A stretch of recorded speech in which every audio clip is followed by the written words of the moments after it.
Good morning, this is Bill's Never Ending Projects, and we got to work on the 2005 Sunfire again. The beam that you saw, I put it on there just before I put the intro in. I'll shoot it again here. There's a crossmember beam that goes underneath on the 2005 Sunfire. I'll be under there with the camera plenty of times to show bolts I'm taking out. We got this, we decided we're going to put 2 bricks on each side, and I got it up on car ramps. We're going to use this jack here. My wife got it at an auction, and it really goes up nice and high. $15. We're going to go up to, we're going to go up and actually go up and jack off the, the brace isn't got the motor mounts hooked to it, so we're going to jack up the car on the, it's not a brace, it's a beam that goes back and forth. And I'm going to get the bricks behind the tires at the end of the ramps on each side. I'm going to put 2 bricks and maybe even a board on it if I have to on each side. And then that should be good. And then, I don't know, maybe I'll even keep a second block on each side so if something broke with the bricks, it couldn't come all the way down. So I'm going to get started with that. I guess this is not a cradle. It's just a beam that goes back and forth, because usually cradles, the motor mounts go to it. And I asked the guy that did this, and he says, no, the motor mounts don't go to them. So I'll have a lot of stuff to unhook. So I'm going to jack up on that. That's what I'm going to jack up on, and I'm going to get the bricks and get the bricks behind. I put some gravel down because it wasn't really level there, and I got some more gravel in those pails in case I need to level something. And I'm going to try to get 2 bricks, like I said, on each side, and get this done. And I got the impact, so it won't matter if I got the lugs and nuts loose. So this gets us started. What's the day today? July 6th. July 6th, 2024. Okay, it's a while longer, probably half an hour longer, because I had to go back and forth. You get the right up, and then it's kind of slanted, so when you lift this up, that side's good, but when it was slanted, it shifted over. But these look pretty straight. And the same on the other side over there. Same over there, they're pretty straight. So now I'm going to look for a spot to put a second set of blocks. So I have 2 sets. Maybe I could just put another set right in here, because I can move the ramps. Then I'd have 4 bricks on this side and 4 on the other side. That's probably what I'll do. Okay, well, I'm going to do that now then. Well, the lug nuts seem to be 19 millimeter 3/4. I went with the 19 millimeter. Seemed a little tighter. And I now got 3 lined up. I got the ramps out. I got steel, brick, and wood. So steel, brick, and wood. I got that on both sides. So it should be good.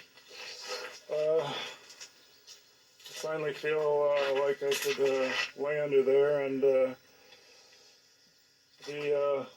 pulley came off on my compressor because it only has 1 Allen screw to tighten it up. So I had to stop and flip that around and put the key back on and pulley back on and tighten it back down with the right Allen wrench. Now it works again, so I can use the compressor, that little compressor that I got. It's just a spare while I get my big one going again, if I ever do.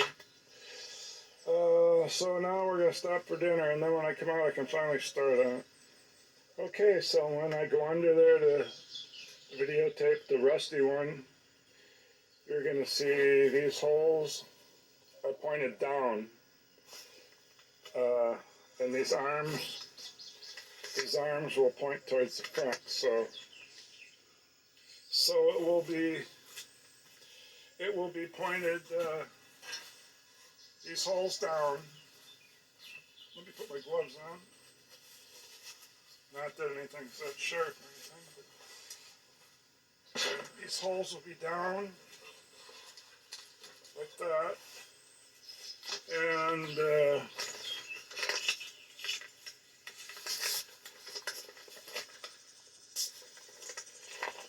these will be towards the front of the car, towards the front. And now the holes are down, they're underneath. 7 of them. This is aftermarket. Yeah, should have used a glove for that. No cuts. Okay. So these stick up in there and you don't really see them from underneath. As you can see, they'll be sticking out. But you certainly see these. And there's going to be something here and these two things in the front.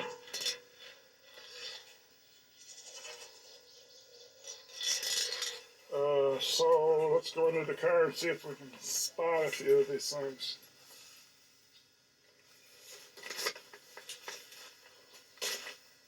There's these arms that stick up, and I'm measuring from the back side of the arm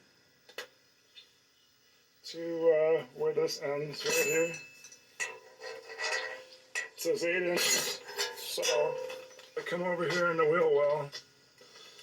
I'll be taking some of this stuff all apart, and this ball joint and that bottom ball joint. But there's this tower right in here behind the strut. There's this part that sticks up that we just measured. It was 8 inches from here to the end of this thing here. And it looks like this little A-frame thing here. This little A-frame thing here Bottom support. probably bolts up to the front of this. And right before this clevis part. So let's go look at that. Again, standing back from a distance, it's going to go up into that square part. And it's going to cross over there, in front of the axle, just before the clevis. So let's go look at the new part. There's the holes on the bottom. So I got it blocked up. Here's our square piece.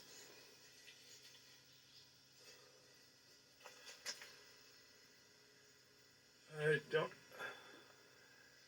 know if something goes in here or what, but that A-frame thing would have to go on here then.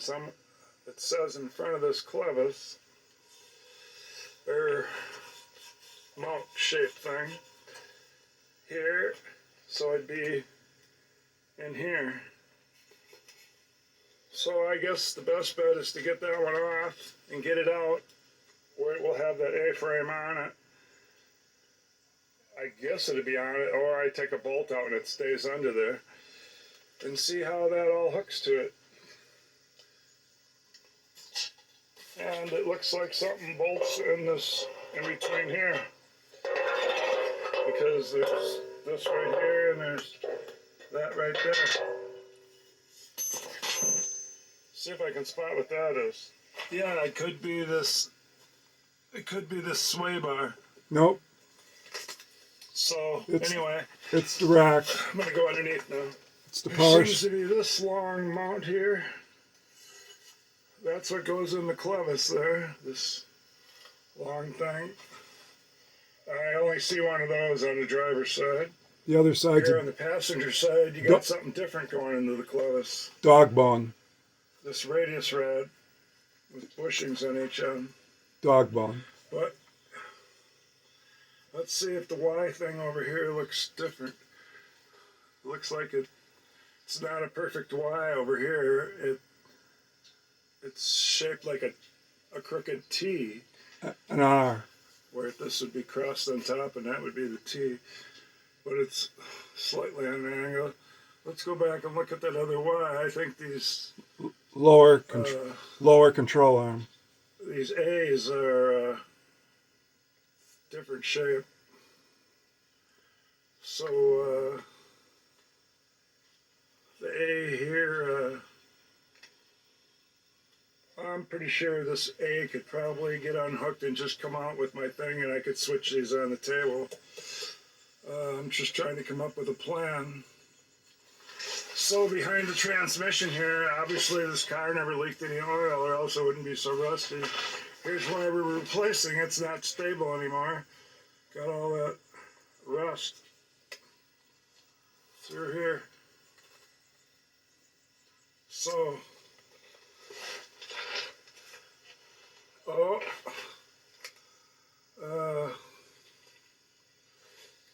there's the rack and pinion. It's possibly, instead of the sway bar up there, it's a rack and pinion. I'll have to find that out when I lower it down. Yes. Correct. That's what goes in. So a lot of these bolts are obvious. You know, one there and one there and 15mm socket. They're these 12. here on the ends. They're 12mm bolts. Obvious. So I'm going to take the end pack after I got to see the reason why I got to unhook the ball joints. I guess it's because of this. I guess it's because of this little A-frame thing. It hooks to the here. So if I want this to come down, I would have to unhook the ball joints and let this A-frame come down with it. And I'm pretty sure if I unhook the ball joints, maybe the axles can just stay dangling in there. Correct. And the axle bearings. But I gotta unhook the brakes for sure. Okay, well I'm gonna get unhooking some stuff. Well, what do we got here? Our animal ate some wires. Are they severed? I guess not, or there would be a problem. I'll have to fix that. I see a drop of oil there. Power steering line. Axle seal, but it's nothing, just a drop. Okay, well, I want to get that, start unbolting stuff. I'm going to first unhook the tie rod ball joint and the bottom A-frame ball joint and pull this big nut off. Wrong. That can stay on. Off the axle and hang these in the air. Check see what I got left for pads. Hang these in the air. I think the disc or the rotor will just pull off. So I got to get that done on both sides. That'll take a little bit. That's what I'm gonna do now. Be right back. Hey, what the caliper 2 bolts are is a T55. And I started the car up and I turned it this way, turned the wheel this way so I could not have to reach so far. There's one here and one down there. I got it stuck in there right there. I'll have to hammer it in. It's crusty. And so then I got to see if I can get those two out. If I can pull that off, I got a piece of wire ready right here to tie it up. Get them hanging up in the fender well.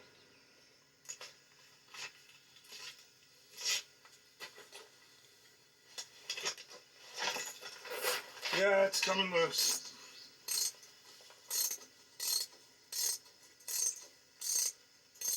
It's not coming out anymore, so I'd say it's out. Oh, yep. Now, since I beat that thing in there with that hammer, I don't suppose it's going to come out of there. I'm going to have to go to the vise. Yeah, I'm going to have to go to the vise. Shut the flashlight off.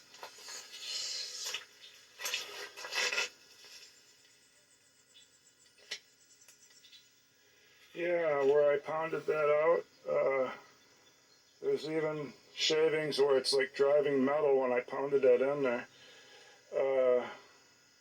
Maybe I can get some new ones, or I don't know how I could ever clean anything in there. I guess I could find some. Okay, now for the top one.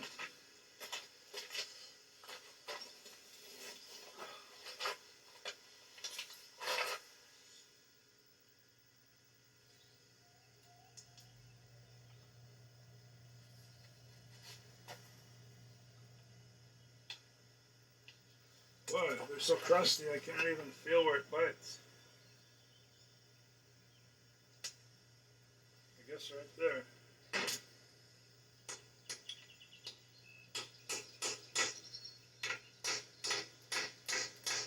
You know, maybe it would not slip if I didn't go all the way in, so I didn't have so much work getting it out of there. Maybe try it just like that, but then if it slips, then I wish I wouldn't have done that. Didn't I bring the ratchet back? Here it is over here on the table.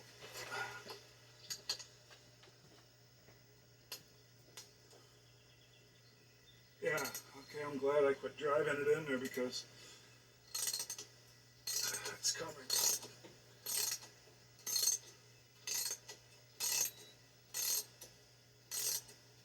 And so I don't have to go over to the bench. Maybe I could kind of beat on that to get it loosened right now. Quicker than going over to the bench.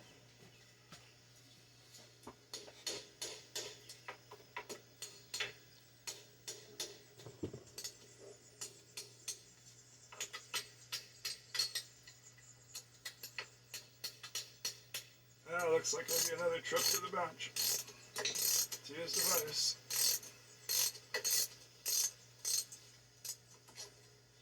Oh well, I'll shut the light off again.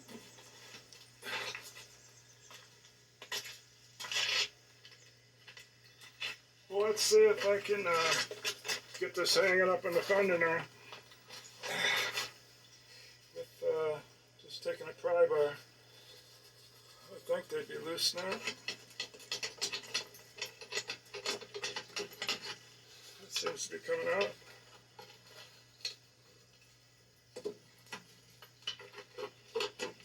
Probably in the right spot.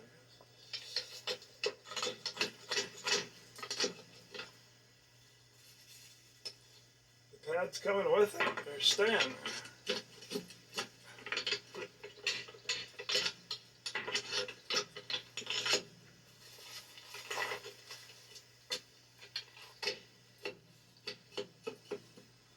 It's like I gotta back the piston up a little here. Guess I can do that with the screwdriver, maybe. More like a pry bar. I think I did. A little looser now.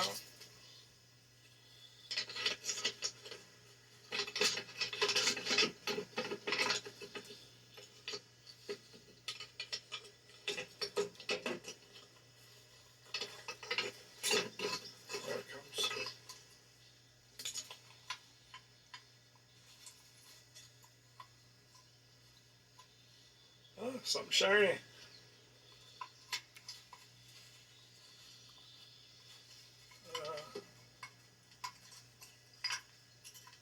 But it's bent in. I'll have to rebend it back so it'll pop in there into the piston. But right now I gotta hang this up. It's gonna dangle from the brake hose. Where can I run my piece of wire? Here we go. Through there. I certainly got the sun in my eyes.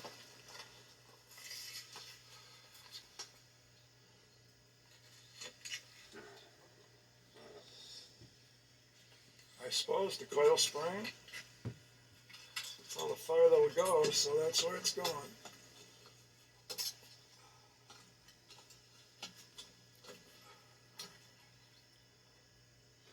Yeah, after this, I'm going to take that axle nut off for no reason. Times.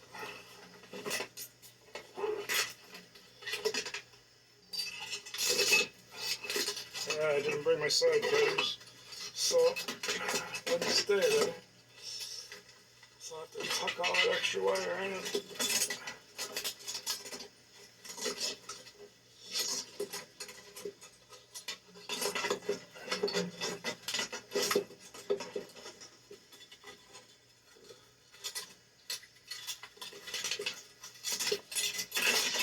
At least I'm finally getting this job started. I took a long time to size it up, but At least when I work on the other side, I'll be looking away from the sun.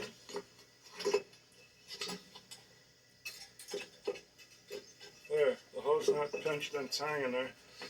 Now to prop this thing back in there.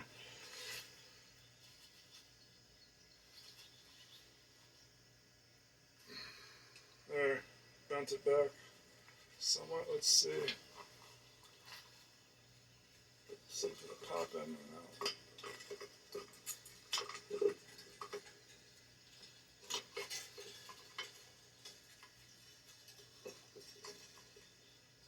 Well, let's see how.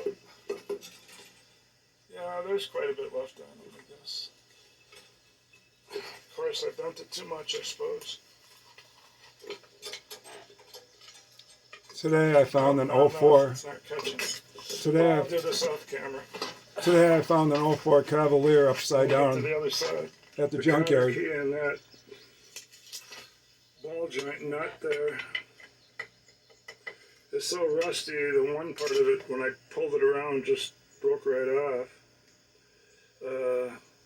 I suppose that's what I'll do next before I go to the other side. I'll get the ball joints both unhooked and the nut off of this No, don't do that. before I go around. And get this pulled out of the A-frame thing. Yeah, so I guess I'll be turning this back straight. And so I can get a view of the other side of the little hook of the cotter key. And then I think maybe I can, I don't think it's going to budge, but we'll see. Okay, I'm quitting for the day here. I've got the struts loose. As you can see, I can wiggle it around. It's unhooked from the ball joint. And the tie rod's loose. And I got it the same way on the other side, and I got the brake caliper hanging up there. So I took this off for nothing, because as long as you unhook the bottom ball joint,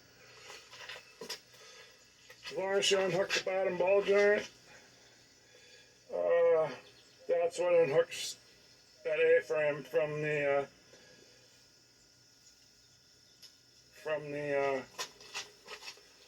wheel bearing and the axle and the strut. So this wouldn't never have to be done. I'm gonna have to retorque this. The other one's still torqued. I could just put a torque wrench on it. You got to put a bolt through here so you don't wreck anything when you're tightening it. I didn't do it right away. I hope I didn't wreck any part or anything, but it's still holding. It's still in park, so I used an extension and put through the hole, and I had it go up against that bolt. Through that hole against that bolt when I was pulling loose. So opposite when I put it, retorque it. So then tomorrow I'm gonna do all the dropping of all those bolts to drop that down or whatever I gotta do. Hopefully I'll get it dropped down and get it up on the bench there and start changing over whatever's got to be changed over. Whatever's bolted to it that needs to go on to the other one, and then I can compare them and see if this aftermarket one will even work. Cost almost $300, so I sure hope it works. Alright, I'm about done for the day, and this is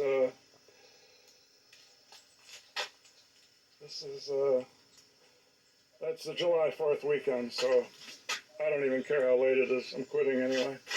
It's a pretty nice day though.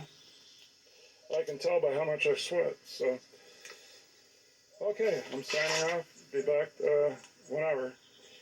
Okay, good morning. It's the next day.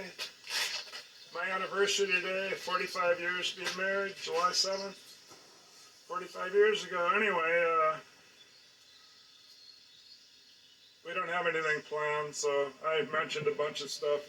She don't want to spend the money doing it, so I'll just finish taking this apart.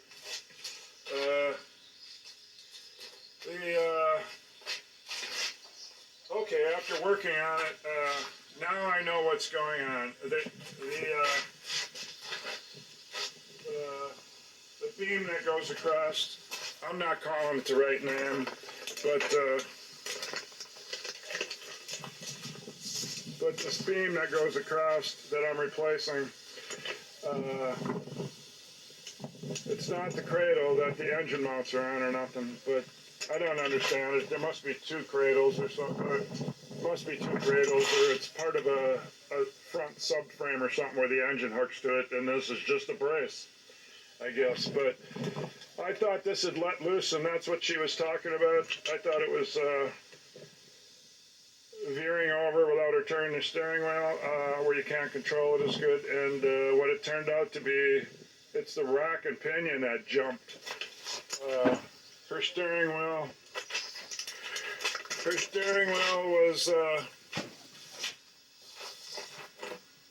where it's normally like this crossways. Her steering wheel jumped clear like that.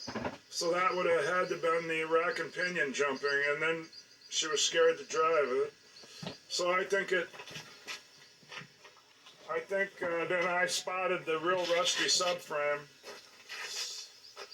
or whatever you call this thing. It's, I wish I had the name wrote down here. It's that beam that goes back and forth like a brace.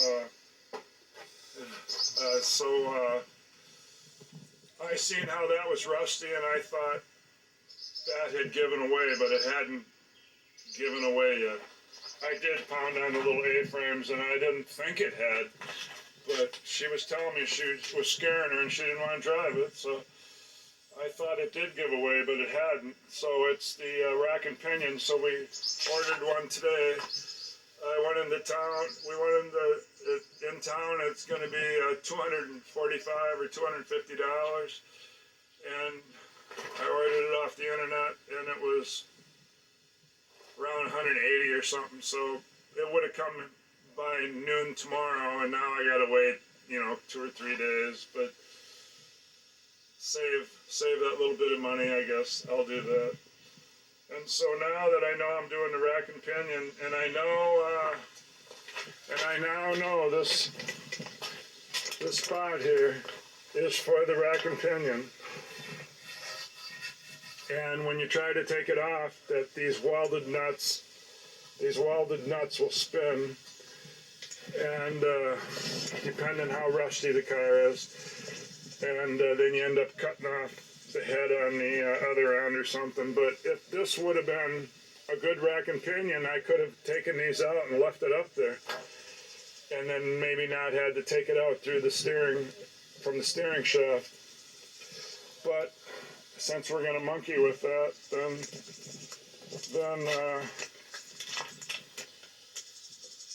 I guess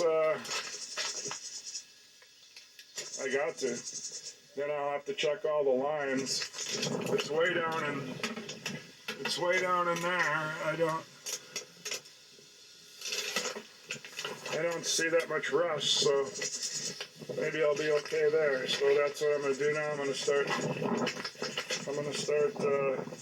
dropping all those bolts. See how many come out and see how many don't. I'm gonna start with those long ones. Those long ones right there. Yep. That over here. Good luck on that. Over here they'll be they probably come out that hole or something. There's some long ones. That's what I'm gonna start with. Okay, so far 2 snapped off. It's the outside two that are snapping. Outside two. This is the driver's side. I'll have to deal with that later when I get it down. I'll be waiting for the new rack anyway. Rack and pinion steering. So that other one went through the lower support for the control arm. but the long ones are coming out. On each side, there's no problem with those. They go into as soon as I get a jack under here, figure out what the last two are that holds it, and get a jack under there. I'm going to take these out the rest of the way. And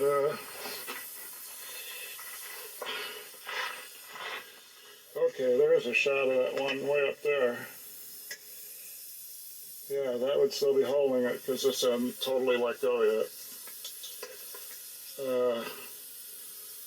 I'm still gonna put something under here. I could just, let's see, it's hooked to this dog bone yet.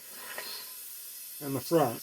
So it would just hang down and maybe touch the ground, and then I would have to do the dog bone. But I think I'd rather put something there so it just drops down maybe 6 inches or a foot, and then, yeah, that's what I'll do. I'll put a jack stand under it so it could drop down and hit that. Okay, so I'm gonna go do that. Oh, these came off. These way back here. Yeah, they came off nice. These came off. All right, I'm gonna shut it off, go back to work. Here's the setup I used. I got a wobble on top of a couple extensions. That was to get that bolt out of the tower. Of course, it goes in from underneath when you're under the car. It's different than the other 4 long ones you take out. They're shorter. So I painted it red, and then I painted it red up by the top. But I wouldn't have had to. There's only 2 like that. The one on this one and the one that will be...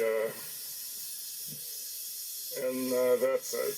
And it hasn't dropped down as these 2 that broke off are slanted, and that slant must be holding it. So I'm going to have to get this bolt out of here, and that is the first time it's a different size. All the rest were 15 or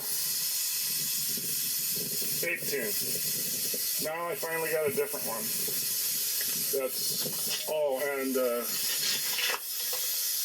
this little plastic thing here has a body bolt. I'll use one of these for. So then I think it's something that would be similar to an American 9/16 or half. So then that's 13, I suppose. So I'm gonna try to figure out what size that is. There's a 13 right there. So I have to go under there and try that. And of course, I gotta hope it don't break off. Well, I'm just gonna say, don't do this. These nuts don't look the same. And I don't know that I do have a welded nut under there, but if it's the same as this aftermarket, I tried to get the nut side off and it wouldn't come off. And it was, like it was rusted where it won't fit the socket anymore, so I cut off one side of it, and then the chisel gun wouldn't move it, but usually it doesn't unless you split both sides. But then I decided to put a vice grip on it, which did nothing if it's welded, and then I went to the other side and it backed it right out. So I'm thinking they're welded on the inside. This side only has just a bolt and a nut on the inside. Nothing goes on that side. So we're down to just this other rack and pinion bolt. I just got to get that out of there. I got to use an open end and do it by hand. But if it comes out, then nothing should be holding it up. Nothing should be holding it up. What do you want? Huh? Okay, well, back to work under there. Okay, I got the stick welder over here, and I've cut away the part where you can't see it. Now you can see the pipe that the bolt goes through. That's why it's snapped off. And that's where I'm at. Right now I'm trying to split this part that's froze on the bolt so that I can get this to slide down. But I'm gonna have to get the grinder now and just start grinding this away. It's the only part I can get at is the front. Maybe I could burn some more of this away with my stick welder. But I've tried just welding on this. I mean, I turned it down low enough so I wouldn't weld it to the bolt. And then I quench it, then I get it hot and weld it, and then I quench it, but it has not loosened anything up. I bent this way down trying to pound on it. So it's back to work. Eventually I'll get that thing split and I'll be able to bring this down. Yeah, I don't know who come up with this, that it should have a tight pipe on the bolt, so if you ever take it off, it will obviously be froze like all bolts freeze and tight metal things they go through. Okay, here's my update. I did get it split on 2 sides, and then I wrapped it with the chisel gun, and then I split it some more, and I wrapped it some more with the chisel gun on each little V I made. And then I got this hammer and I started hitting here. Since when it's notched out, I have that spot to hit on. And by golly, it broke loose. And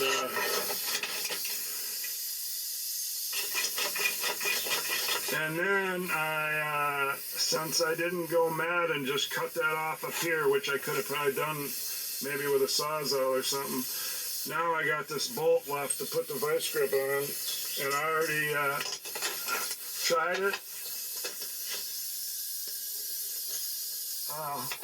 I got it set differently. I must have set the vice grip with 2 hands, but it's coming out.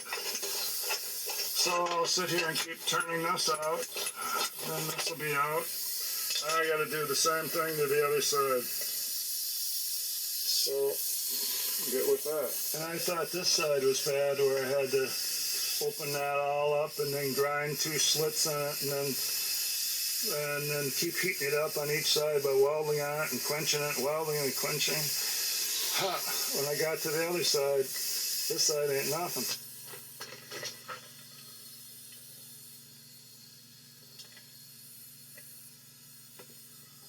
Well, here it is a long time later. The bolt never did free up out of there. I actually broke it off by finally getting a pry bar in the right spot, and I actually swung around the other driver's side piece partway towards the front, where it seemed like I could move it up and down, where I could, when I had my pry bar in there, where I could move it up and down like that, where I kept going back and forth, and I got my foot on it, and I actually broke that bolt.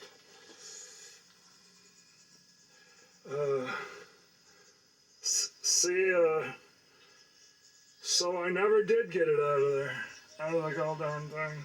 Jeez, still in there. So I broke it twice. Yeah, some great idea. Somebody had to make that go through that pipe. But I got it now. I'm going to lift that one up on the table and compare it with the other one. Okay, I got it up here on the bench, and I see the sway bar will be oiled this down some. Where's the nut? That's not a nut. Yeah, it is. I don't know. Those two will never come out. Yeah, they did come out. I oiled oil them anyway from the back side. And this one does get a nut, but then I forgot to oil. I don't think I'm going to change these ball joints. I'll wiggle them, but if they don't wiggle, I'm not going to change them. I don't think I wrecked the boot. Looks pretty intact. Yeah, it looks the same.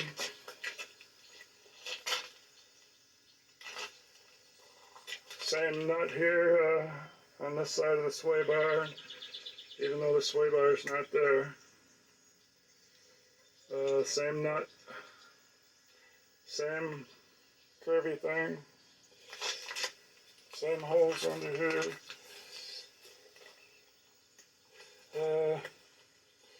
This sure was rotted out here. We haven't ever seen the top. Let's see how strong this is. Ooh, well, guess that was about to go. So, I'm going to call it a day since it's my anniversary. Excuse me. And be back on this one hour. Okay, I took off the sway bar.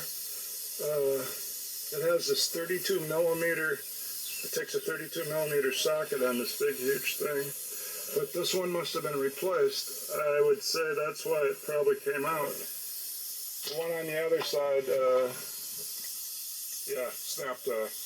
I'll have to go buy one. Then on this end of that lower support, A-frame thing, of course it don't look like an A, it looks like a lopsided Y. No, I don't know what it looks like. Let's see, if you look at it like this, I guess it looks like an R. But anyway, it's some lower support. I'll still call it an A-frame. Control arm. Cars were. Lower control arm. So when we took out this bolt, when there's the two next to each other, this one, the terrible one, and so when we took out this one, I didn't have to. This one is the other side of the A-frame, so that's already out on both sides. So that's good. It's already out. And so I just got these two out. Thank goodness they didn't break. So now I can clean up the A-frames and paint them, lower supports or whatever you want to call them, and clean those up and switch those over before I get mixed up on which bolts go to them. And the bottom one's in my box, so I think, as far as I can see, these bolts are on the internet they're somewhere around 25 bucks each. So,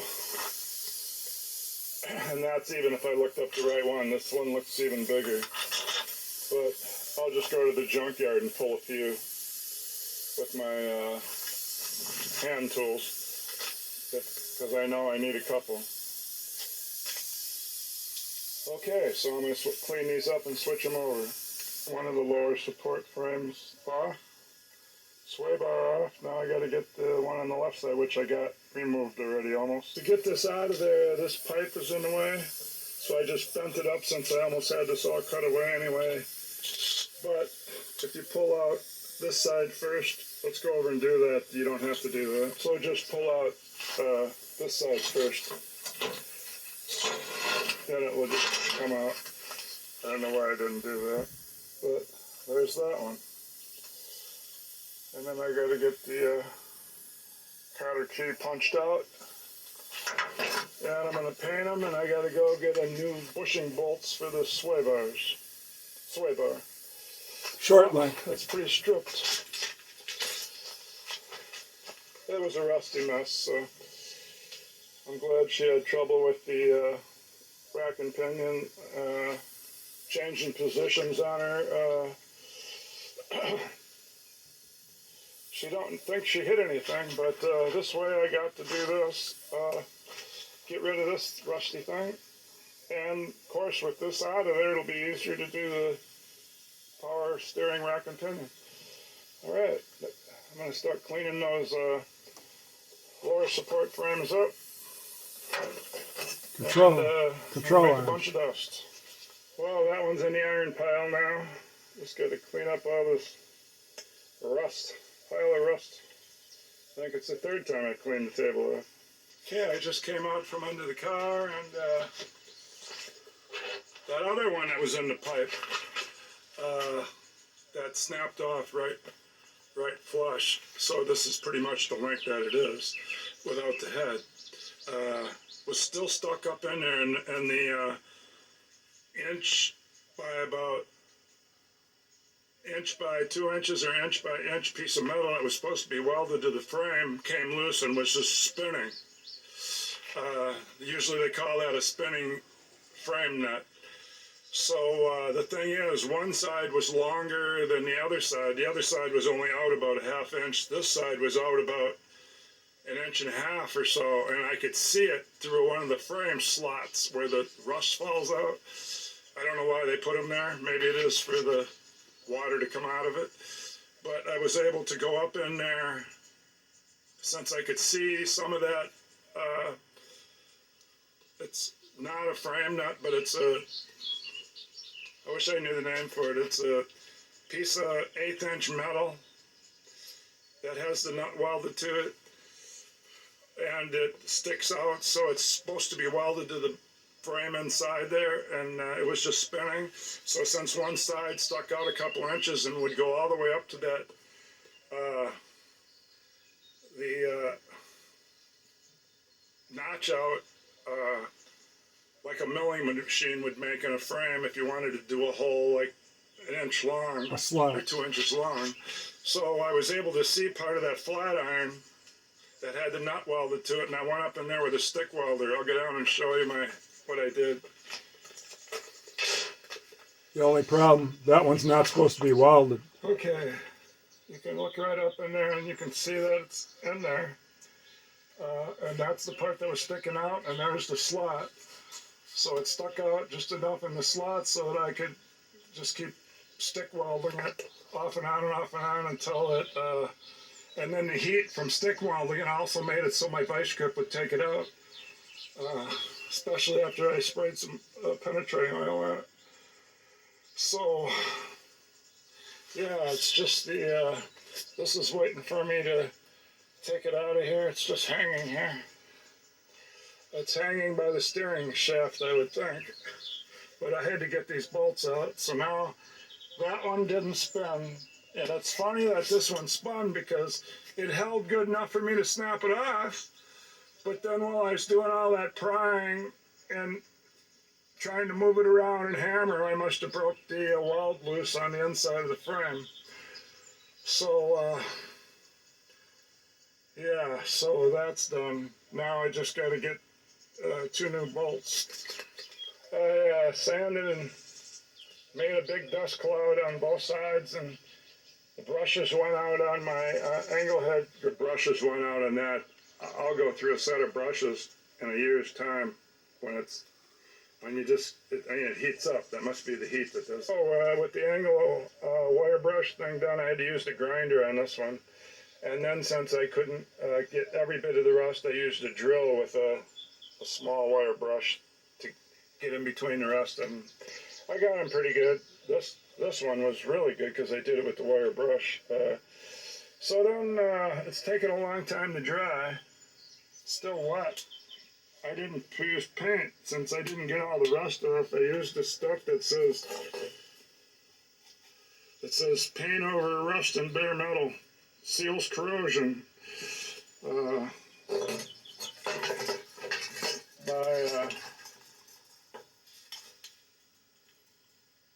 But it's just called Rustberry by Dupli Color. But I was wanting to know on here just how long it takes to dry, because it's still wet. I wanted to get these things in here, but every time I touch them, they're still wet. I use paint on the sway bar, and that's dry. This clamp that goes over the bushings on the sway bar, this one doesn't have any strength left right there. So I'm going to have to make a piece of flat iron, bend it around, and then tack it to this and drill a hole in it so that I got some strength. That one was okay. So that can be the one I can copy if I bend this out of shape a little more. Yeah, so now I gotta weld that. And I gotta read on that can with a magnifying glass to see how long that takes to dry. I called O'Reilly's because the other bolt broke in half for the sway bar to attach it. Yeah, these clamps go over it where it comes across here. But where the other end goes, I gotta have another bolt like this. I'm sure the nut won't be the same. This is a weird nut. But I called O'Reilly's. They'll give you the bushings, but won't give you the bolt. That's the way they do it now over the last 10 years. They sell everything without the bolts. But that's just to make more money, and then they sell you the bolts. But then they said, I don't even know if we got the bolts. They acted like they didn't. So I'm trying to get a hold of Parts Geek, where I got my power steering rack and pinion coming, and they haven't sent it out yet. I was going to try to get a hold of them and send me a pair. They give you the bolts with the bushings. These bushings are good. I just need one of them, really. So yeah, so now I got them calling me back, so I'm not going to stay on hold. So now I gotta beef this up and just keep working here. Well, I just overlapped a piece. You can't see the hole, but there was a hole in this piece, and it was about the same width, so I tacked it here on the edge. Then I put these two pieces that were welded together in a vise and bent this up and around a little bit at a time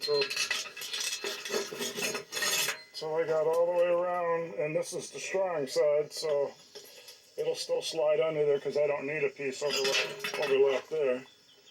So I just got to grind a little out of the inside that went to the inside, which isn't much. So then I can get this on. Got that one on. That still had strength to it. And I undercoated the crossmember, and still waiting for those to dry to stick them in there. And now I ground the inside a little and painted the piece. And now I'm just going to let some stuff dry. Okay, we're going to put these in. First, I got to figure out which side goes where. I think it's this one. Let's see.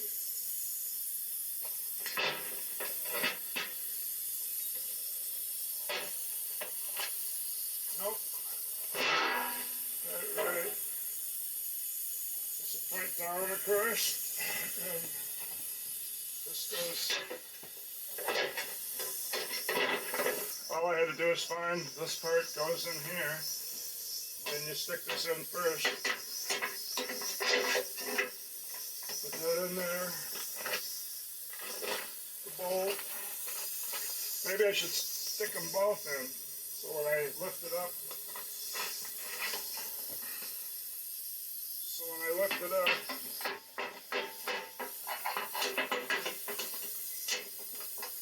it ain't going as easy.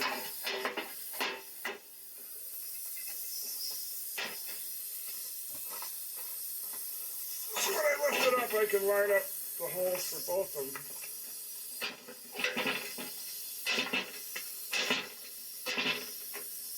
I'm going to have to get an alignment tool. Well, it's lined up sort of okay, but it's just going to strip it if I leave it like that. But there's sticking out too much, so it's pulling hard. I'm gonna have to put a pipe on that to pull it in, then I'm gonna have to hope it stays there. Okay, I think I can get her in there now.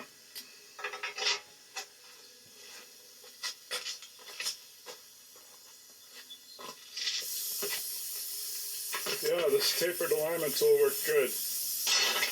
it wasn't very long, so I needed a hammer or a pipe on it, but I think I could put this last bolt in there now and get the impact on there.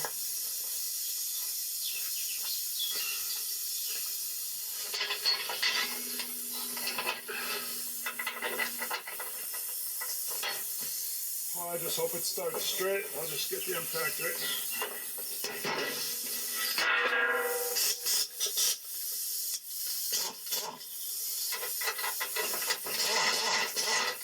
Not starting.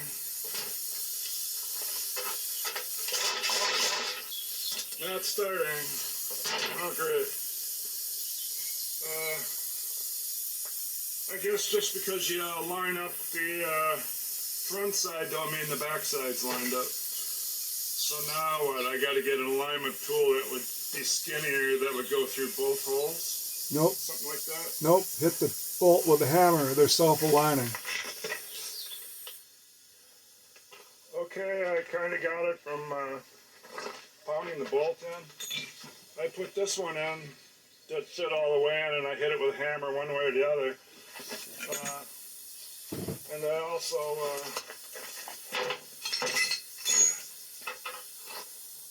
the bolts are kind of, oh, I'll show you one. The bolts sort of have a tapered part in the end. I use that to line it up the rest of the way by just tapping it, which is not a good idea, but I couldn't find my crow's foot bar, but I almost had it lined up. That's probably why that worked. And then I'm doing it by hand with a ratchet instead of the air gun so that I can feel if it's cross-threading. So, let me do that.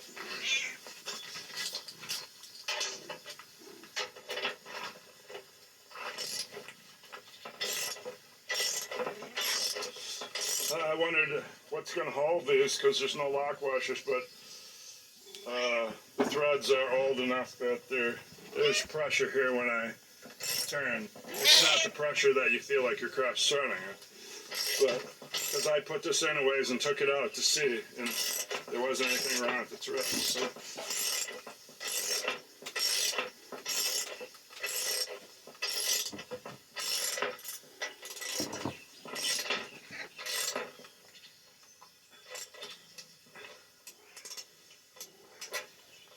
I don't know if I need to put the big bar on it or not, but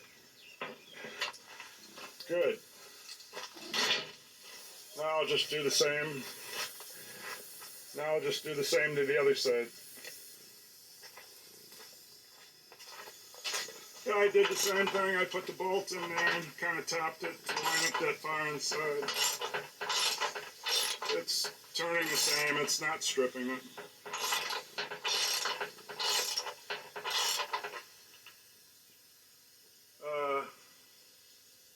I went and tightened that one down before I put the other bolt in. I'm going to loosen that up again. Okay, this is getting tight, so I'm going to loosen this up. And I'm going to loosen this.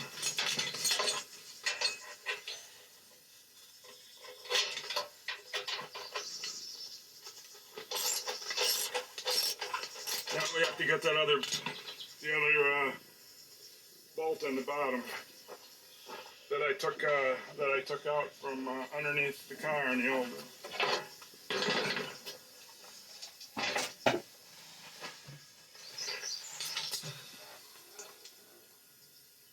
Yeah, they're pretty close to lined up. I can get that other tapered bar I had and put it in there and just hit it with the hammer. I don't see it at the moment. I think I put it back. I got to go all the way back and get it. Yeah, that's the rule. If you put a tool away, you're immediately going to need it again in 5 minutes. So,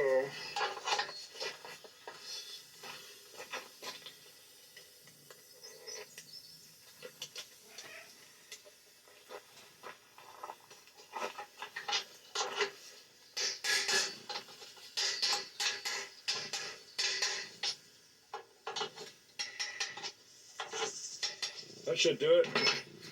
Now I gotta figure out where the bolts are. I found out these lawnmower rims, front rims, work good for putting bolts in because they're heavy, they don't tip over. But now I gotta figure out which bolt it is. I'm gonna go with these two. I'm gonna put some grease on. Okay, I got some grease on it. And I already stuck the other one on over there.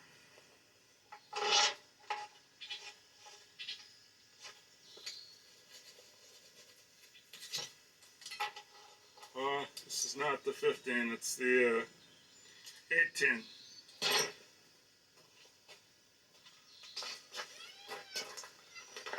I gotta run around and find where the 18 went. Here it is, it's in with the lug nuts. What do we got? 19, 18.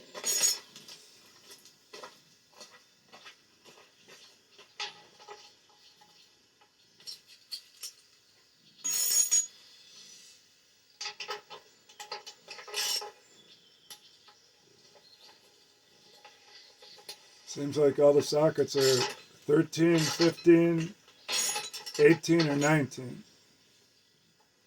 I don't know, I think if you just keep tightening them. Oh, they're up against that bushing pipe, so I guess you probably can crank on them. I don't have any idea. I'll probably just give them a little with this.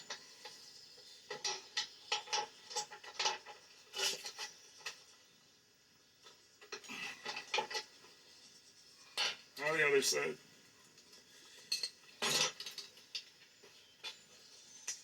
Oh, and then I gotta go in and tighten up those other ones again because I loosened them.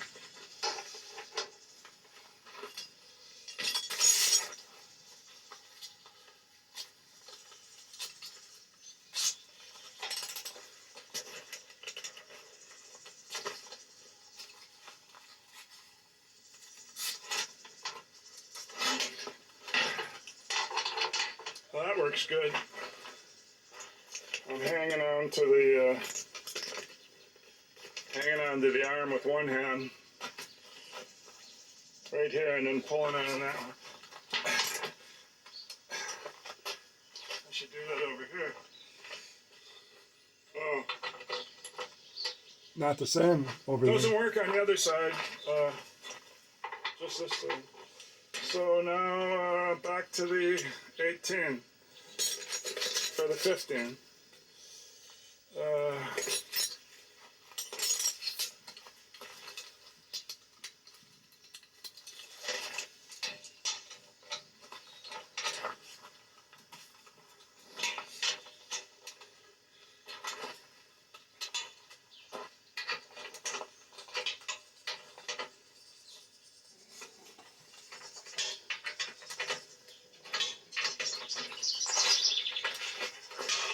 Okay, so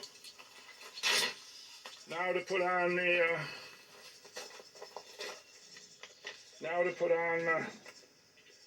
tie rod bushing or the sway bar bushings. They call them short links. Yeah, O'Reilly's did have those. They were right here. So they said I was saying the wrong name. It's called a link.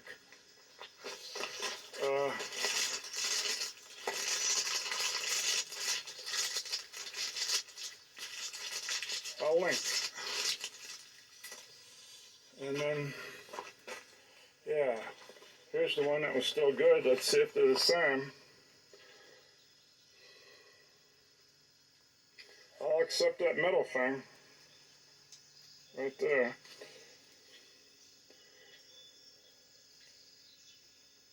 Let's see for length.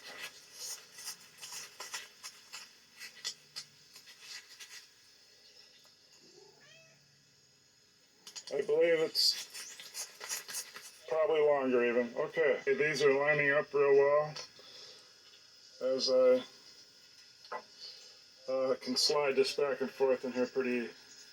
It's not that hard. Easier when you lift this up before you slide it. But I got it. This hole is the same as the one on the other side. So they're both lined up.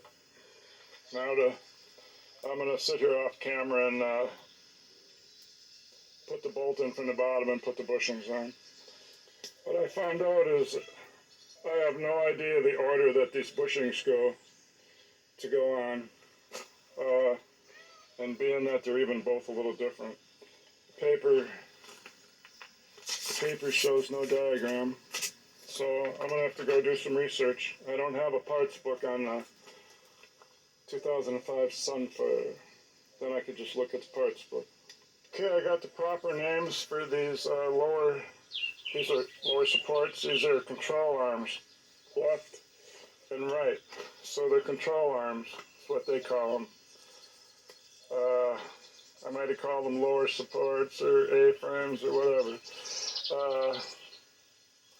So the reason I couldn't get O'Reilly's to say they had these, because I didn't call them a link. They call them a short link. It hooks the sway bar stabilizer bar to the control arms, left and right. And so when I said bushings, they probably would have been thinking they didn't have these, and then they wouldn't have had those bolts. I don't know. But they say the reason for this is to help it in turns. So now I just got to find out what order, this little pipe in there, what order I do these, because I put one underneath. That's right. So, who knows if that's even right. More research. Well, I'll come into the computer screen. Here's why they call it a short link. Because where he's pointing and to down there, to the control arm, this one's totally different than my sway bar. It ends way up here and has to have this short link coming down. Ours is flat out and just has a bolt and bushings. So that's where they get the name short link. But they're still using it for mine, which is not really a short link, it's just a bolt and bushings. But gotta call it a short link because that's what they're calling it. This is just a Cavalier, but close to a Sunfire. So it shows I did put the one on the bottom right. Then you put the top half of the bottom one on. Then you put that funny thing in there. I'll just call it a filler piece. Spacer. Maybe they need to get this up higher so it doesn't hit here or something, but let's just call that a sandwich, the meat of the sandwich. So the bottom part of the bread of the sandwich, the bottom part goes on, and then the beam part or the support part, then the top part of that, then the funny thing in the middle, and then you sandwich the top part just like you sandwich the bottom part. So you've kind of got two little sandwiches here, a sandwich here, and you got a sandwich here, and then you got the funny thing in the middle. So spacer. I'm just gonna say that's how I'm gonna go out and try it. So back out here, let's check what I got. I sandwiched the bottom one correct, and this one doesn't got this.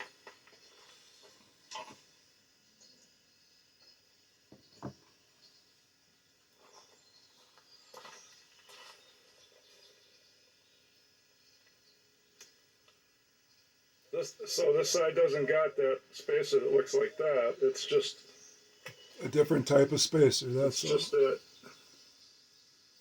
piece of pipe. So let me see if that's going to be different over there, but let me try this side. Well, what I thought I was going to do is put this on top of that and put the rounded portion that fits right on like that, and then leave this portion sticking out like that. and then I can sandwich the top part. But you got to get both sides at once. See, that's why I'm keeping that 2x4 underneath. It keeps the bolt up in there. I also got a 2x4 over there holding that one out. Otherwise these things would fall out. So what do I got over there? I got that thing down. So let me get over there and see if I can make heads or tails out of it. So I do know I need a bushing sticking up. And this is curved for a bushing, so let's stick it in there. Yeah, it must be like that. Then put the sway bar down.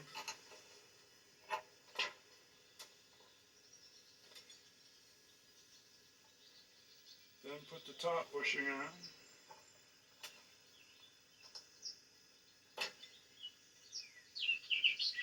Oh, and that would be the reason for this being this weird shape. Because I don't have a curvy top plate.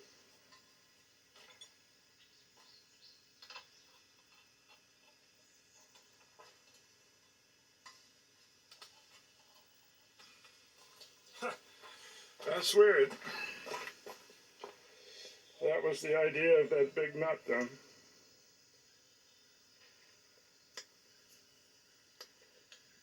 Now we come over to this control arm and finish putting this one together, I guess. So,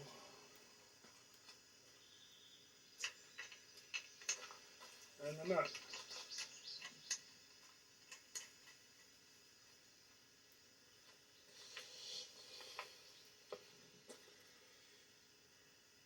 Well, that's where I'm going to put it. So,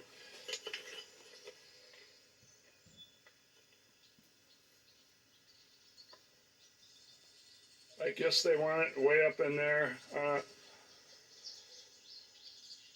Like I said, maybe it's so it don't rub anything.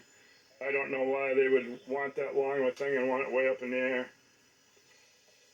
I would have thought they wanted this way down here. But I guess they want it up in the air. I wish I'd have looked at that better before I took it apart. I only have one of these J bodies, so nothing else to look at unless I go to the junkyard. Alright, well, I'm just going to tighten those down and I'm going to act like I got that part together. But I do know the spot where I'm going to put that, the power steering rack comes tomorrow. On Wednesday, it's Tuesday. I do know I'm going to see how this is bent in? So I'm going to I'm going to clamp this thing down to the table or stand on it or something. I'm going to get up there with a wrench and bend those. I want them to be bent back some on each side. They'll pull in anyway when you tighten the bolt up. I don't want any trouble getting the rack into there, so I've got to do that. But now I have to turn this thing upside down and clear these cotter keys holes on each side. Okay, to get the bent around cotter pins, because there's no way I could get them out. I just had to take the nut off and let them bend around. I could either take the die grinder and try to square that off on at least one side and then drill, or I got some, these are the only small punches I got. It says they're from 16th, 3/32 and 1/8, so I finally bought some. I always was stumped when it comes to small, very small punches. So I'm going to do one of those three or all those three and get that done. Well, there it is. It's out. And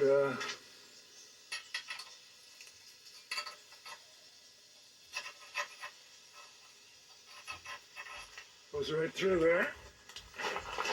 There's the two short pieces. There's all the rust. So now I just got 3 more to do. one more of these, and then those two tie rod ends. I use the same, kind of the same way I did these, combination of, I didn't use the die grinder to flatten out the edge where it's bent over. It makes it a whole lot easier to try to push something out, but I didn't do it. So the way I got this, I wasn't having any luck because you've seen how it was sitting there before, kind of cock up like that because of these mounts that stick out here. So I found the corner of the table, and then I put blocks right in there on each side. That's how I got it flat so I could work with it. And I got out with just a punch.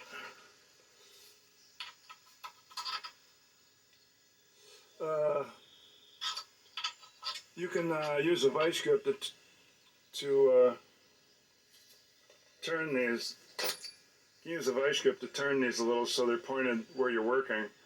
And then, like, I put a vice grip on this bolt so I could get the magnet here so I could see what I was doing. And it helps, and I was able to just be persistent there and keep getting different angles until I was able to pound that straight out. No drilling.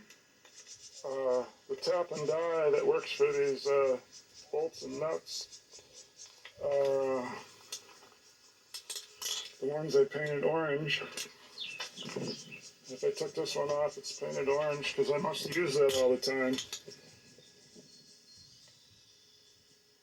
It's called M12 by 1.75. So I went up here to this one, it's M12 by 1.75. Yeah, this is the second metric set I had to get out. The other, that one that was just metric that I had from Harbor Freight, didn't have a 12 in it. So first I put this in that nut that seemed to be cleaning out the rust without wrecking it.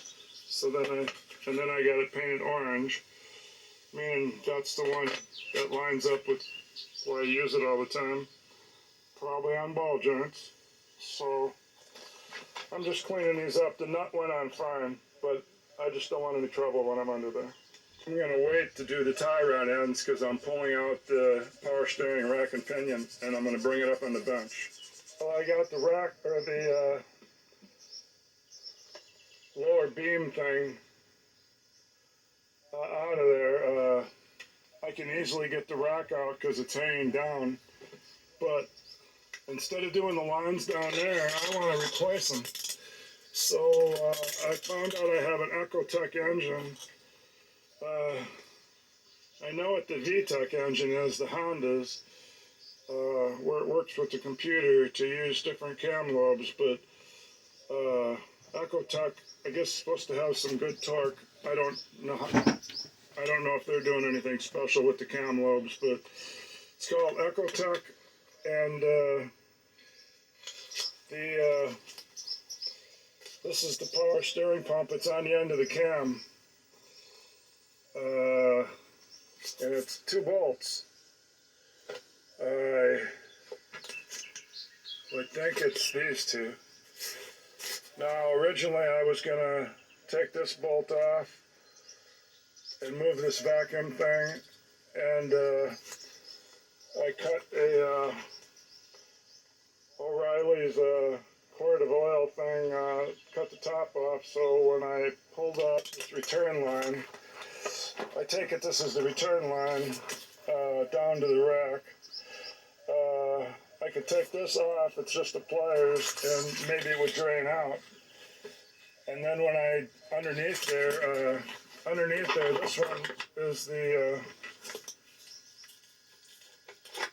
that's the pressure line, but it's completely under the pump, unfortunately. And rusty. So this probably has a little hanger here. It does. Yeah, welded to the line. So I'll get that bottom bolt off, even though I'm not taking the pump off. See if that hanger's welded to it.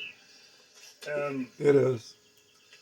and try to get these hoses unhooked and the oil drained, and then I'm going to go under there, and the only thing holding it up is it's hooked to the steering, and I'll have to unhook it from the steering, and then it'll drop. Yeah, I got the oil draining with the return hose off. Got the return hose stuck up here. I'm sure it still has oil in it, but when that quits draining, I'll find some kind of a hose this size and put a bolt in it to plug it, and start trying to figure out how to unhook that one from underneath so you can't see it, and see if I can actually get it. If I can, then all I got to do is go down and unhook I got to go in the car and pull the boot up, and Nope, I don't do that. then go underneath there and get the bolt out of off the shaft clamp, get that steering thing unhooked from the rack gearbox, and then it should drop. I cut a short hose to plug up the return inlet. This fits good on the power steering, but the other end I wanted to put a 3/8 bolt in. Doesn't fit tight. It's going to take a 7/16, but I don't have any. I'm not running all the way to the hardware store, so now I guess I grind down a 1/2 inch, go to the hardware store, or just don't plug it up. Hey, I guess I got lucky. Here's some little bits of a broke off bolt. I can't remember what I broke this off of, but it goes in there. It's probably metric.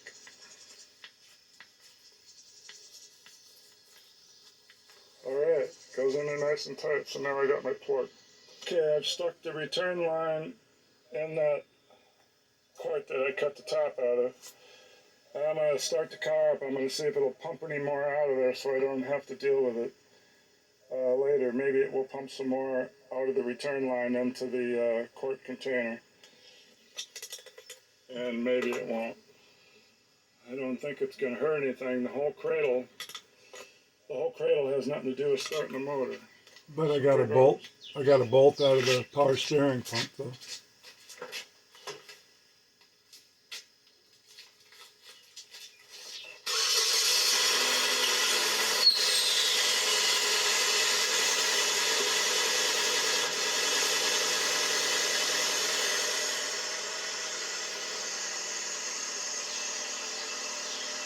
That's enough, kill it.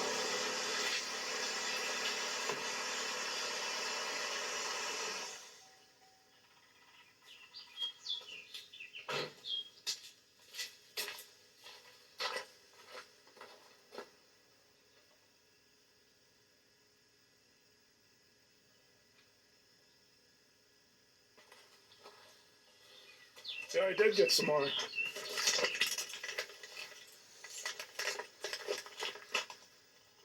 I got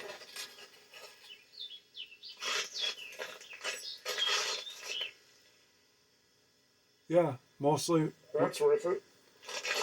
when I took everything apart, I didn't have much trouble with I bought these a oil. while back doing the 95 Grand Prix, so we'll see if I can put these to use on this line. Come in and see what they were called.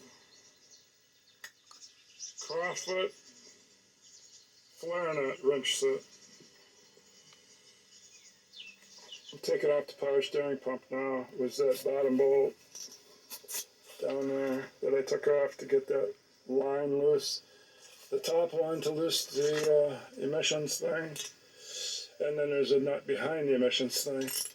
Or no, it's taking the stud out now. Yeah, it's taking the stud out now. So it won't be long, and the pump I should be able to lift the pump up and turn it upside down and get that 5/8 flare nut off. Okay, now we got the power steering unit turned sideways. Let me see if this even was a 5/8.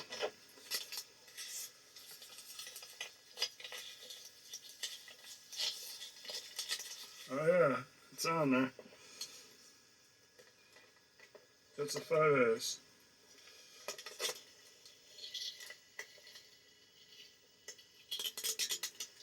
So I'll be monkeying with that for the next half hour probably.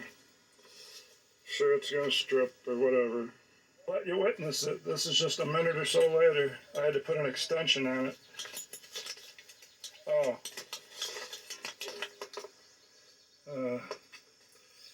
I'm gonna have to hold that with my other hand and put my glove on. And then, yeah, I don't need it on the other hand. It's already broken loose.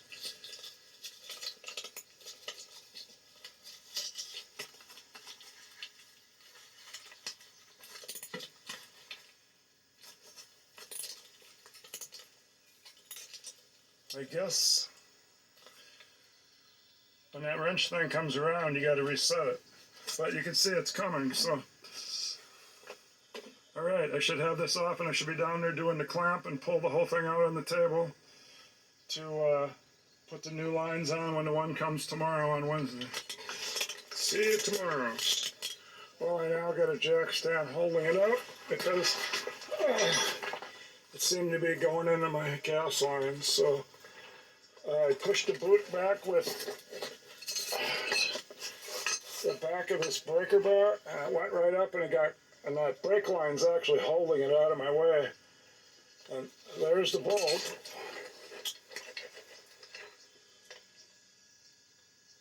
It's got some white on it, whatever that is, but yeah, I want that off. Let's see, I'm thinking 13 or a 15, so. Nope. And if it's fifth, I got two 13s down here, so hopefully it's that. Not 13. Smaller. Yeah. Okay, I'm getting closer to finishing my day. I've learned one thing. It's not a 13 and it's not a 12. So, what do I got here? 11. Oh, good. It's an 11. So, It's probably locked. tight this is. It's probably Loctite on it. I'm gonna have to get a pipe to put on there. Well, Parts Geek selling these for Detroit Axle. These power steering rack and pinion, I guess you call it. I got this one stripped down. I got the plugs in there for shipping. They say that if I don't send this back, I won't get no warranty on it. I won't even get the 1-year warranty on it. So I'm thinking about possibly shipping it back. To get the return lined off, this thing would not turn. And you have to have this swivel to be able to bypass the housing. So after breaking it off, I plugged it up with silicone just in case I use it for something. But it'll probably never get used for nothing, but who knows. I ground this smooth, and I tried to pound it out. I see that was going nowhere. I've done one of these type before, and it is so frozen there that I had to drill it all the way to the bottom. I stopped 4 different levels and thought I could pound it out. No. Even with the exact size punch, I had too small a one and it kept going down the middle, but even with an exact size punch, no, it was awful. I would have never got that to swivel, so we got a new one right here. And I taped up the end so I don't get any dirt in putting it up. Then I got the one that has the pressure line. I marked it P on the bottom, and the other one I marked return so I don't get it mixed up. And I put driver's side so I keep the orientation right. So this is gonna stay on this driver's side when I flip it around to put it under there. And I paid about $34, $35 at O'Reilly's to get some that actually have greasers, because that's what I had was greasers. So now they're on there. I measured using this stick. I ran the stick with this off and just a rod sticking out, I left the big nut. I left the big nut on there and took this off. Then I put the board up there to mark where the end was. One was 1.25 and one was 1 3/8. And then I put my new ones on, spun them on there, and just give it a little tightening so this don't change. And I had to put the grease zerk in. They gave me a new castle nut and cotter keys, well, for $35 each, about in the $70 range for both. I add that to the power steering lines. So if these were about 35 and 35.70, and this was almost the same as the ball joint, and this one was less, I imagine she spent about 140 when she went to pick them up. But it's late in the day now. She got back with them, and this came around noon, and I didn't know I had to send it back. I kind of wrecked the box. I was cutting it up to weigh on.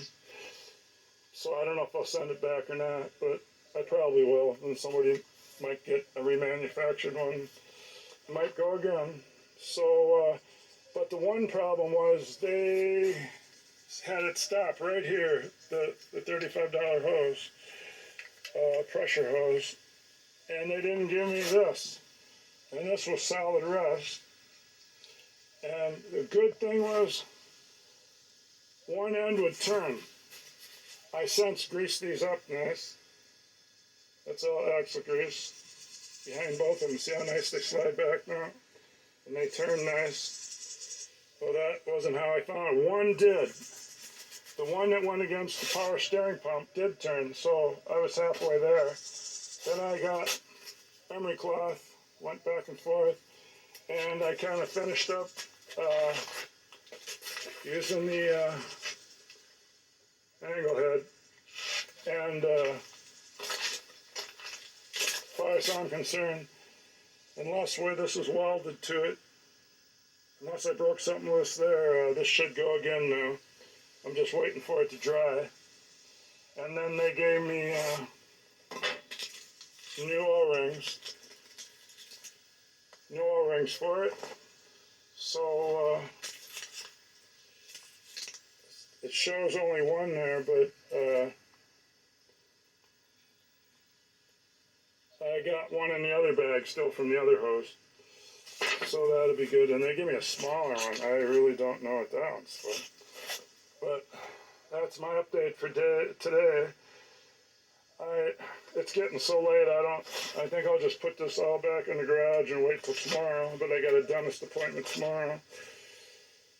But at least now it's ready to, except for putting this on the end of this, it's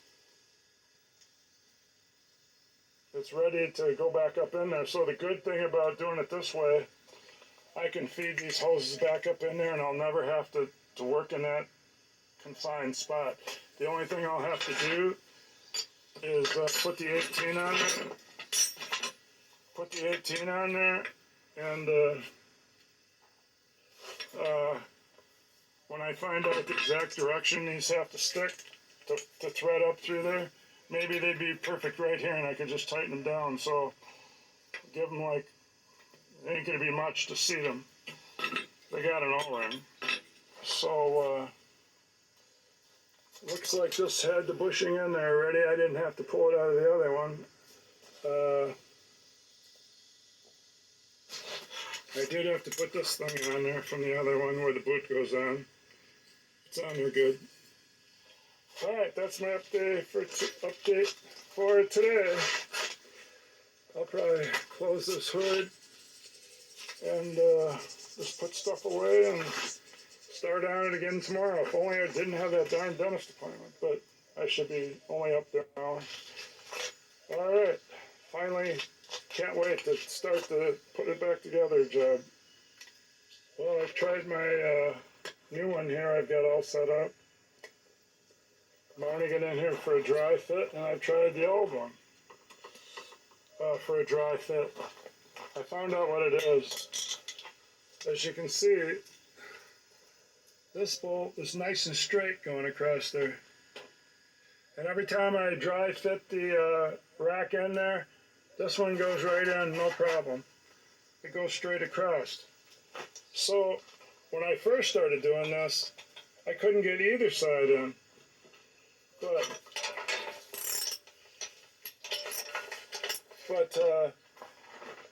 I thought maybe it was this weld that I ground down. You could see where I repainted it.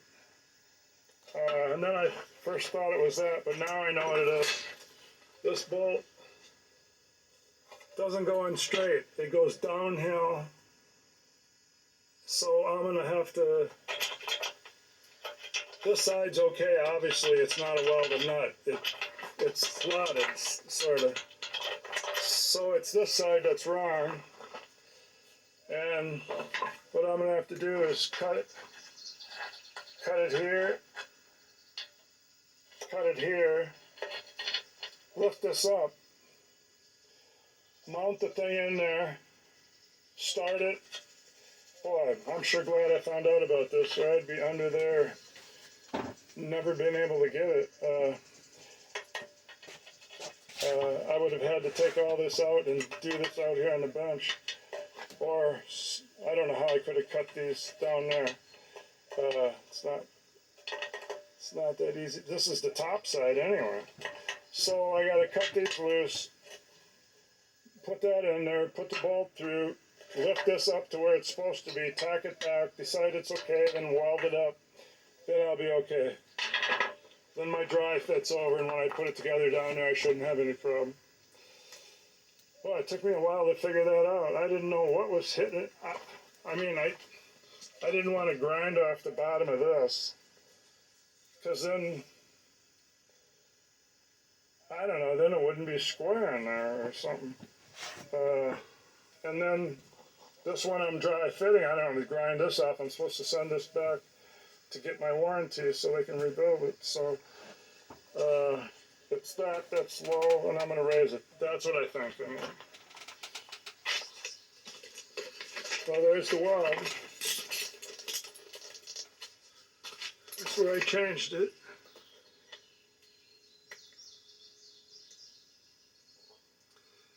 Yeah, I guess I welded more on than they did at the factory. But it was a vertical weld. And I started with a 7014 and it was just falling off, so I switched to a 6013, I don't know. Anyway, it started staying there and it's welded. Now, this one's only welded with a little tack on each side. I only needed like double, triple that. But, okay, so the main thing is, I had got everything corrected. Down in here, you could see where I had it. This was all bent out, and it was bumping into that at first. So that was the first thing. Then there was a glob coming up to here. That was the second thing. And then this nut wasn't in the right spot, the third thing. So I'm going to put this on the stand. You're going to watch me slam this in there and put both bolts in, hopefully.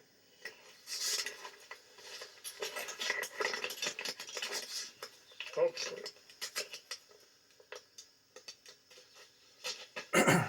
Throw my gloves on here. But I dry I might fitted. as well put on the one I'm going to put on and quit using the old one. But I dry fitted the old one, and now I'm using it, an aftermarket new one. This could be a problem.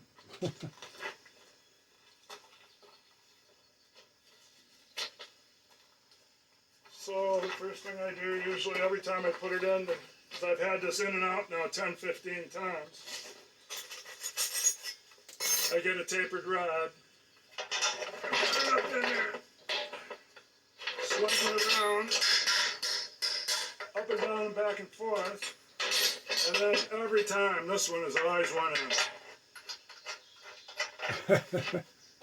Of course, with the camera rolling, it'll never go. That's the way it works. Struggle, struggle. We'll tighten that maybe 2 turns. Right.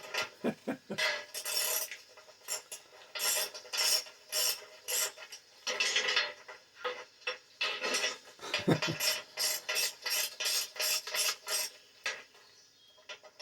it threading or not?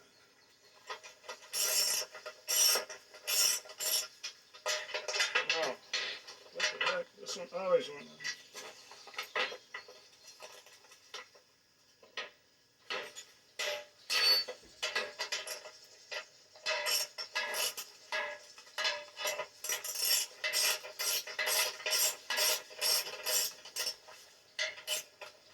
I just couldn't believe that it wouldn't start because I always got that one started What the heck? right away. Now we go. Oh.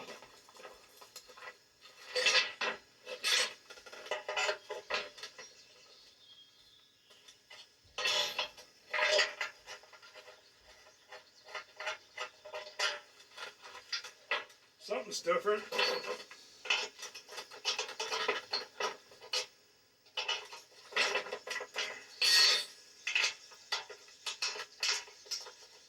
Oh, okay, so ain't gonna work for me. Okay, I switched bolts and it went right away. So I must have been using the one I've been struggling with on this side. So with that one started, many turns, I'm gonna take this other one and run a top through it and then come back and hope it goes A in 'cause I die. don't want to cut those loose. Use a die. Ran a tap up that far. A die. There wasn't nothing wrong with it. Twilight Zone again. So I did have the other rack and pinion on here though.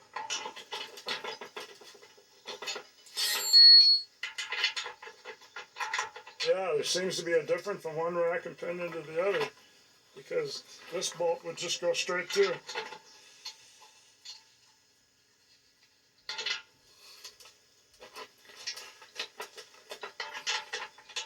I don't want to push it down because there's no way you're going to have any kind of a hammer or something to hit it down when you're under there. I'm sure it's all the way down.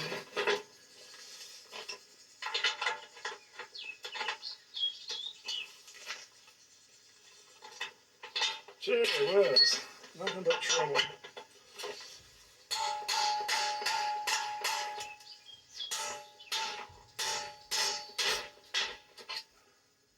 See if that stretched it.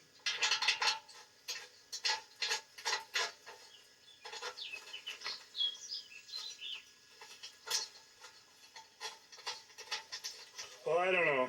This just really turned into a pain in the butt. I guess I could get some kind. I don't have any round thing to go up in there to trim some of that out of there. I don't know. Okay, I didn't have any finger stone, so I took the whole rack and pinion back off and went and got a rat-tailed file, a round file, and I think it's gonna go. Look at that, my weld job works. It's just that there's a difference between this one and the aftermarket and the GM. There was just that little bit of difference, but it wasn't enough to where I got to re-weld this or anything. Okay, I probably hit that a little more with my rat-tailed file, but the way it is, I got it. But I did have to kind of tap down on the top a little more than you should have to. So finally my dry fitting is done. Now I got to put on the, I took off the, yeah, I took that off. Now I got to put it back on. But it's already been done once. So, all right, then I'm going to put all the stuff away and attack it tomorrow, except for my dentist appointment at 10, quarter to 10. So I might not get started until I get back from that, but then it's all, put the rack up in there, get it hooked to the steering shaft, tie it up there with a couple wires or something, and then bring this up, and then eventually get those two bolts on, and then of course I have to feed these through, and I have to put that end on. I cleaned up, but at least it'll be going back together. All right. That, Boy, with all this rain, the mosquitoes are just buzzing me when you're out here at 8 or 9 in the morning. But I try to bear with it.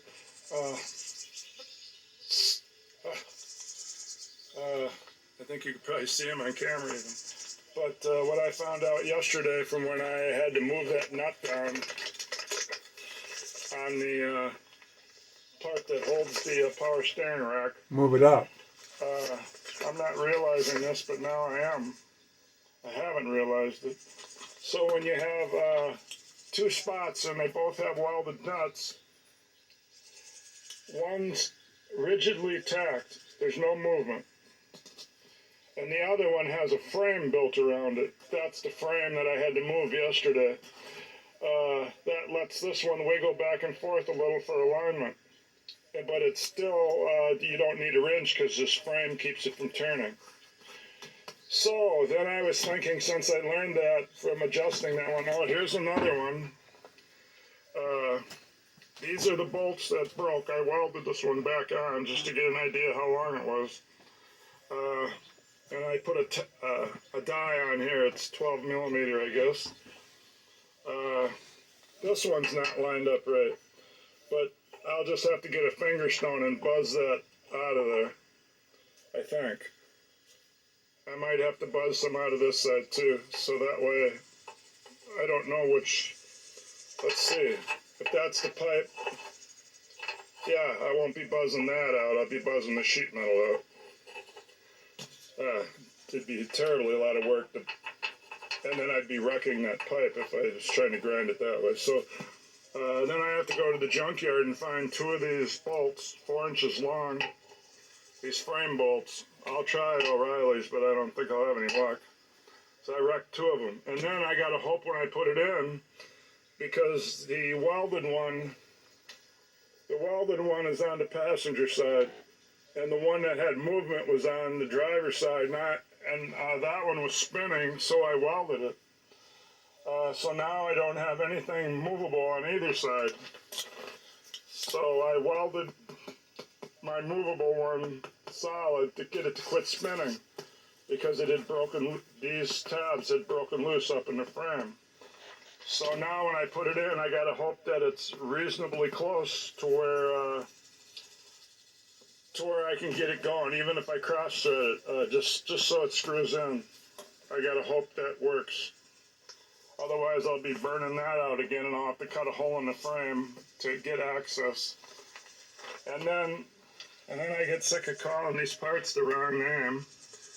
So those are the lower control arm, and I wrote it right on there. Subframe crossmember. So I can never think of that name, so I was gonna say stupid name. I don't know, maybe that's the proper name, but subframe crossmember.